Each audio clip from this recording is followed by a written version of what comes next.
विधान परिषदेच्या जागा वाटपानंतर मराठवाड्यातील आणि विशेष करून छत्रपती संभाजीनगर जालना विधान परिषद मतदारसंघातील काही शिवसेना नेत्यांची नाराजी समोर येते आणि त्यामध्ये अब्दुल सत्तारांचं नाव समोर येतं। अब्दुल सत्तारांनी थेट सांगितलं की भाजपकडून कुठेतरी डावललं जातंय, भाजपकडून मित्र पक्षाचं मुंडकं उडवलं जातं आणि या सगळ्या संदर्भात बोलण्यासाठी आपल्यासोबत माजी मंत्री भाजपचे नेते रावसाहेब दानवे आहेत। महायुतीत असूनच अशा प्रकारे नाराजी व्यक्त करणं अब्दुल सत्तारांनी खरंच बाजूला केलं जातंय। अब्दुल सत्तारांचा इतिहास महाराष्ट्राला परिचित आहे।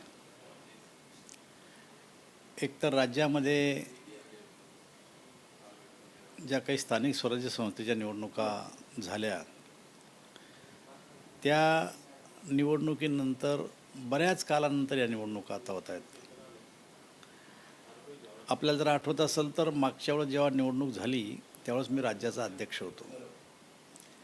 त्या टायमाला भारतीय जनता पक्षाची संख्या ही शिवसेनेपेक्षा जास्त होती।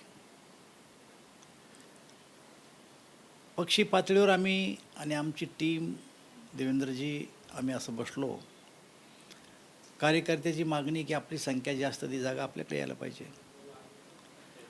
पण तो राजकारणी तडजोडीचं आहे आणि तडजोडीमध्ये भारतीय जनता पक्षानं त्यावेळेस ती शीट ही शिवसेनेला दिली। बराच कालावधी उलटला आणि त्यानंतर आत्ता निवडणुका झाल्या। आता या निवडणुकीमध्ये ज्या काही स्थानिक स्वराज्य संस्थेच्या निवडणुका झाल्या त्या निवडणुकीमध्ये भारतीय जनता पार्टीजवळ बहुमत आहे, पूर्णपणानं बहुमत आहे।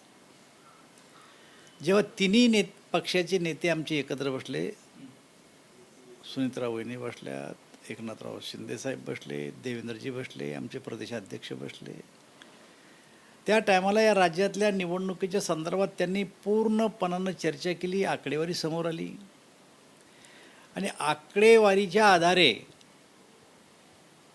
ज्या ठिकाणी ज्यांचं संख्याबळ जास्त आहे त्या ठिकाणी प्रत्येकानं आपला दावा सांगितला। कार्यकर्त्याचा बी आग्रह, पण या जागेचा तिढा शेवटपर्यंत सुटत नव्हता। नाही, याच जागेचा नाही, नाशिकचा बी नव्हता, हाही नव्हता, अन्य काही ठिकाणी ठाण्याचाही नव्हता, पण जो नव्हता तो नव्हता। पण शेवट जेव्हा एकमतानं ही जागा वाटप झाली, प्रत्येकाला वाटतं आपला पक्ष वाढावा।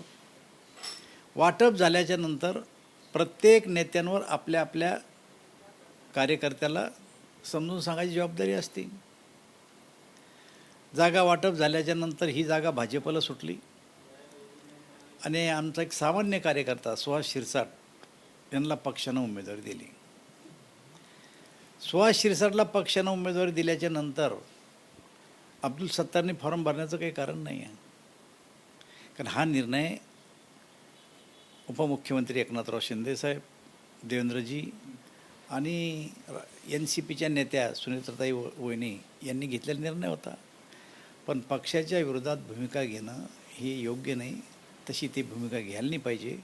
पण माझी आत्ताही खात्री आहे की 4 तारखेपर्यंत या विषयावर आत्ता मी बोलणं टाळतो, मी बोलणार नाही, कारण नेतृत्व एकत्र बसल। विड्रॉल 4ला आहे, 4 नंतर मला प्रतिक्रिया देता येईल चांगली। पण तुम्ही सुद्धा त्या मतदारसंघाचं नेतृत्व केलेलं आहे, तुम्ही मोठे नेते आहात त्या सगळ्या मतदारसंघातले। अशा प्रकारे वक्तव्य करणं महायुतीमध्ये असून की मित्रपक्षाकडनं आमचं मुंडकं उडवलं जातंय। हे बघा, संख्या आमची जास्त असताना जर का आम्ही शीट घेतली तर अन्य दुसऱ्या पक्षांना आमच्यावर अन्याय झाला, हे असं म्हणणं हे काही राजकीयदृष्ट्या बरोबर नाही आहे। त्यांचं म्हणणं काहीच ठेवलं नाही, म्हणजे महापालिकेत सुद्धा तसंच झालं, स्थानिक स्वराज्य संस्थांच्या निवडणुकांमध्ये सुद्धा तसंच झालं आणि त्यामुळे एक भाजपचा एक दबाव आहे आणि भाजप सगळं घेऊन जाते। त्यांचं असंही म्हणणं आहे की शिवसेनेच्या 2 भाग भाजपने केले, आता ते बोलतात। तुम्ही समजून घ्या, प्रत्येक पक्षाला निवडणुका लढवायच्या आहेत आणि आपला पक्ष चालवायचा आहे। विधानसभा आणि लोकसभा ही वेगळी गोष्ट आहे, पण स्थानिक पातळीवर ज्या काही स्थानिक स्वराज्य संस्थेच्या निवडणुका असतात, नगरपालिका, नगरपंचायती, जिल्हा परिषदा, पंचायत समित्या, महापालिका, या ठिकाणी जर युती केली आपण तर पक्षामध्ये जे काही कार्यकर्ते ते जिवंत कसे राहतील, याच्यासाठी प्रत्येक पक्ष आपला विचार करतो, कार्यकर्त्याला लढू दिलं पाहिजे. आणि त्या पद्धतीप्रमाणे राज्यामध्ये अनेक ठिकाणी स्वबळावर सगळेजण लढले. महापालिका संभाजीनगर स्वबळावर लढलो आम्ही, तेही स्वबळावर लढले.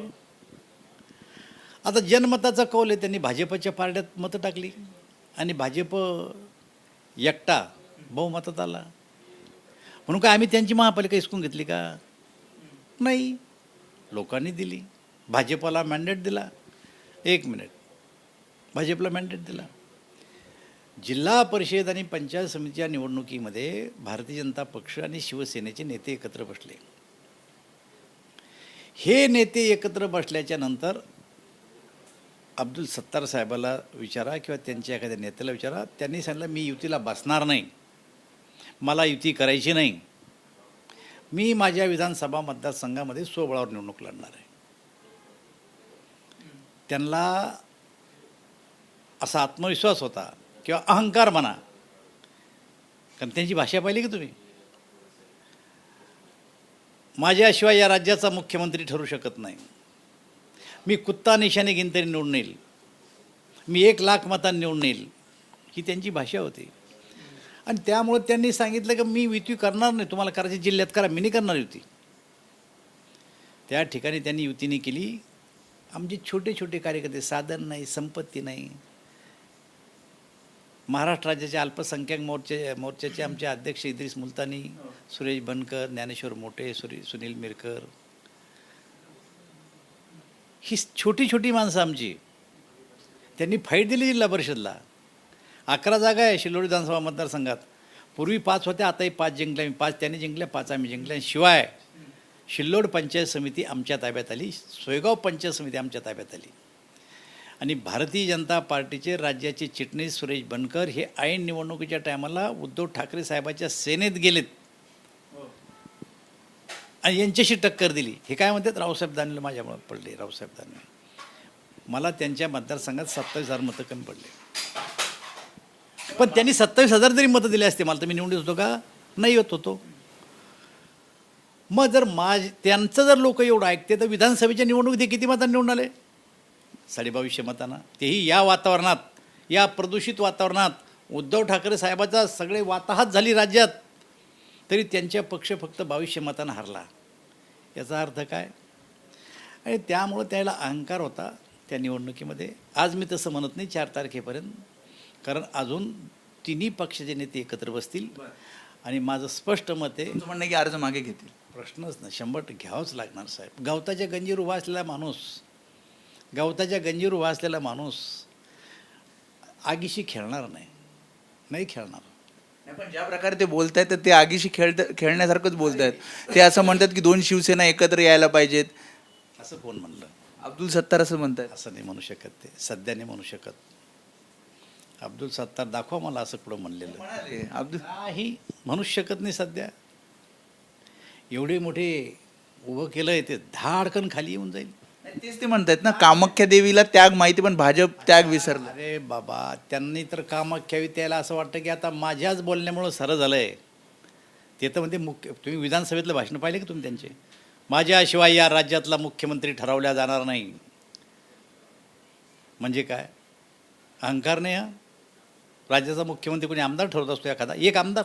सगळे आमदार ठरवत असतात. पण या सगळ्यामध्ये महायुतीमध्ये समन्वय नाही तुमच्या मतदारसंघामध्ये, हे समन्वय? कारण अब्दुल सत्तार असं बोलतायत. त्याच्यानंतर लोकसभेमध्ये सुद्धा ते स्वतः म्हणतात की या सगळ्यामध्ये लोकसभेमध्ये तुमचा जो पराभव झाला त्यामध्ये सुद्धा त्यांनी काम केलं नाही. ज्या पराभवाला जर ते कारणीभूत असते तर मला 27,000 मतं कमी पडलेत. एकूणच देशात आणि राज्यात त्या टायमाला वातावरण खराब होतं. आम्ही 303 240वर आलो. राजकारणामध्ये एक तर कन्फ्यूज करावं लागतं, नंतर कन्व्हिन्स करावं लागतं. आमच्या विरोधकांनी मतदाराला कन्फ्यूज केलं. जर भारतीय जनता पार्टी निवडून आली तर आपलं आरक्षण रद्द होईल वगैरे. मतदार कन्फ्यूज झाला आणि तेवढ्या कमी काळात आम्ही त्यांना कन्व्हिन्स करू शकलो नाही. हा त्याचा परिणाम आहे. अब्दुल सत्तार हे का करतायत? अब्दुल सत्तारला कायम तुमच्या प्रकाश ज्योतात राहायचं असतं. तुमच्या कधीतरी काहीतरी स्टंटबाजी करण्यात त्यांचा तो स्वभाव आहे. स्टंटबाजी नाही तर काय, त्यांना उभं राहून दाखव, 4ला नाही राहते. आमचे तिन्ही नेते एकत्र बसतील, त्यांची समजूत काढतील आणि आमच्या उमेदवाराला ते पाठिंबा देतील. आमचा उमेदवार विजयी होईल. तुम्ही बोलणार आहात, तुम्ही मध्यस्थी करणार आहात अब्दुल सत्तारांना? अरे असं आम्ही दोस्त आहे दोघं जण. बोलतं की भांडण आहे का? आमचा राजकीय वाद आहे, त्यांचं माझं कधीच पटणार नाही पॉलिटिकली. फक्त 2 मतदारसंघ माझा लोकसभा आहे, त्या लोकसभेत त्यांना जे करायचं ते माझ्या विरुद्ध करतातच ते. त्याची मला खंत बी नाही, कारण माझा एक मतदार वेगळा आहे आणि त्यांचा एक मतदार वेगळा आहे. माझा मतदार लंब्या टोपीचा आहे, त्यांचा मतदार गोल टोपीचा आहे. राजकीय कधीच तुम्ही पटणार नाही असं तुम्ही म्हणताय. पण ते मला काय नेतृत्व एवढं खंबीर आहे आमचं, तर मला बोलण्याची गरजच पडणार नाही. वाद असाच राहणार म्हणजे कोणाचा? सत्तार विरुद्ध दानवे तुम्ही म्हणताय ना राजकीय. वाद म्हणजे काय तुम्हाला सांगू का? माझा मतदार, माझा वर्ग हा एक वेगळाच वर्ग आहे आणि त्यांचा वर्ग वेगळाच वर्ग आहे. त्यांच्या बोलण्यामुळं माझा वर्ग इकडच्या तिकडे जात नाही आणि ते जर माझ्या ताटात येऊन जेवले तर त्यांचे लोक मला मत देत नाही, देत नाही, देत नाही. हे ठरलेलं आहे ठाम. त्यामुळे रावसाहेब दानवेंनी खरं तर विस्तृत ही सगळी हां की आता त्यांनी एक बोललेत पुन्हा की नवीन लोकाला भाजप संध्या देऊ राहिलं आहे. काय काय फरक पडतो नवीन लोकाला भाजपनं संध्या जर दिल्या तर? असं आहे, ही भाजप ही एक समुद्र आहे. या समुद्रामध्ये अनेक नद्या येऊन मिळाल्यात आणि तो समुद्र झाला. अशी आमची पार्टी आहे.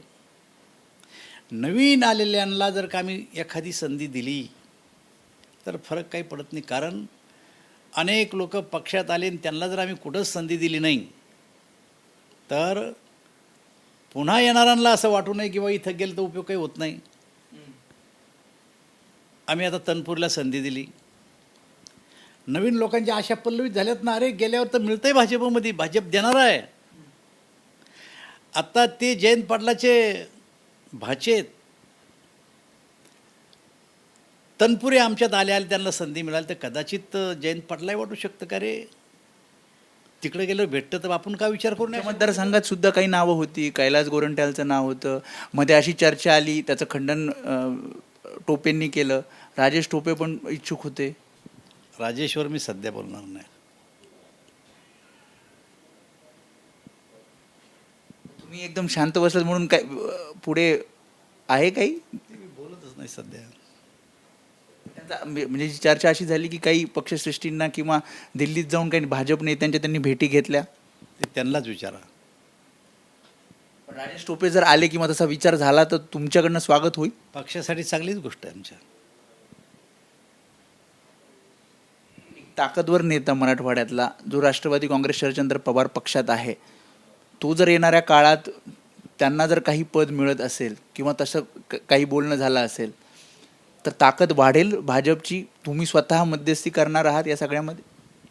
जो कोणी भारतीय जनता पक्षात येतो त्या कोणत्याही नेत्याला भारतीय जनता पार्टीनं आत्तापर्यंत कुठल्याही पदाचं आश्वासन दिलेलं नाही. त्यांना आमचे विचार पटतात. त्यांचं नेतृत्व इकडं कमकुवत जर झालं तर भाजपशिवाय दुसरा पर्याय नाही. म्हणून ते बिचाऱ्यांना पुढचे भविष्य भरपूर सगळ्यांनाच, जे कोणी आले त्यांना, जे कोणी येऊ इच्छितात त्यांना. त्यामुळं आमचे विचार त्यांना पटतात. या देशाचं नेतृत्व मोदीजी आहे. आंतरराष्ट्रीय पातळीवर नेतृत्व करण्याइतपत त्यांची क्षमता आहे. राज्यात देवेंद्रजी फडणवीस यांचं सरकार आहे. येऊ इच्छित आहेत का राजेश टोपे? मी तुम्हाला दोनदा म्हणलं की त्यांना विचारा ना. हे मला विचारून मी कसं त्यांचा निर्णय सांगू तुम्हाला? माझ्या तोंडून सांगून का ते माझ्या बोलल्यामुळे येतील? मी नाही म्हणल्यामुळे थांबतील? तुम्ही हसताय, तुम्ही शांत बसलात म्हणून मी विचारतोय की तुम्ही त्याचे अर्थ कोणीकडे जोडू ते नका. नाही म्हणतायत. कोण? राजेश टोपे नाही म्हणत. मग खरं समजा त्याला. पण विचार होता इथे जर जागा. माझं काय म्हणणं आहे की मी त्यांच्याबद्दल काही बोलू इच्छित नाही. त्याच्यामुळे हे होते रावसाहेब दानवे. त्यांनी जे काही राजकारण सुरू आहे खास करून छत्रपती संभाजीनगर जालना या विधान परिषद मतदारसंघामध्ये त्यावर विस्तृतपणे प्रतिक्रिया दिलेली आहे. त्यासोबतच अब्दुल सत्तार हे एक स्टंट करत आहेत आणि 4 तारखेला ते त्यांच्या मुलाचा अर्ज मागे घेतील असा विश्वाससुद्धा रावसाहेब दानवेंना आहे. कॅमेरामन अरविंद वारगेसह मी वेदांत नेब, एबीपी माझा, मुंबई. एबीपी माझा, उघडा डोळे बघा नीट.